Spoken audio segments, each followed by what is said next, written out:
Bonjour à tous. Le 23 avril, langue vivante.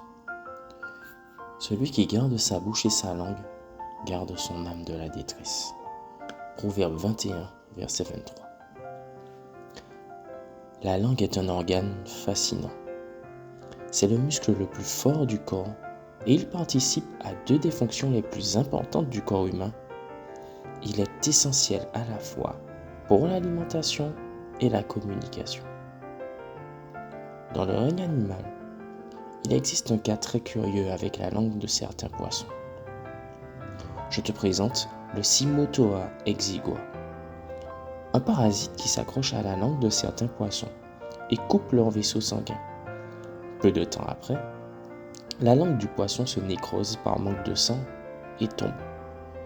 Le Cymothoa exigua s'attache alors au muscle qui maintient la langue et devient la nouvelle langue du poisson et se nourrit de ses muqueuses ou de son sang jusqu'à causer sa mort. Ce qui a le plus retenu mon attention, c'est que le poisson peut utiliser le parasite comme s'il s'agissait d'une langue normale et ne subit aucun dommage supplémentaire. Cymothoa exigua est le seul parasite connu capable de remplacer avec succès un organe de son hôte.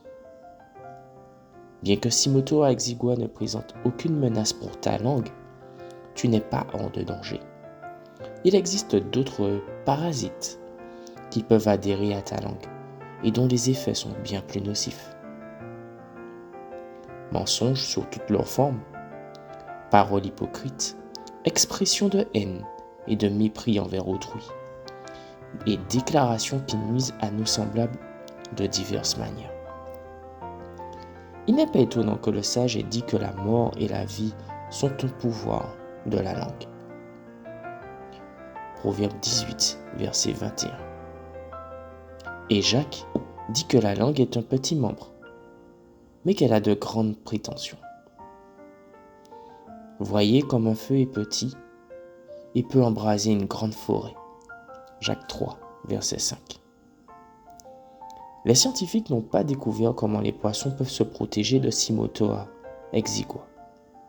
Mais dans notre cas, la parole de Dieu dit que si nous pouvons retenir notre langue, nous pouvons faire le même vœu que Job qui a dit « Mes lèvres ne prononceront pas d'injustice et ma langue ne murmurera rien de faux. » Job 27, verset 4. Et nous pouvons demander au Seigneur de nous donner la langue des savants pour savoir assaisonner la parole à celui qui est accablé de maux. Ésaïe 50, verset 4. Bonne journée à toi.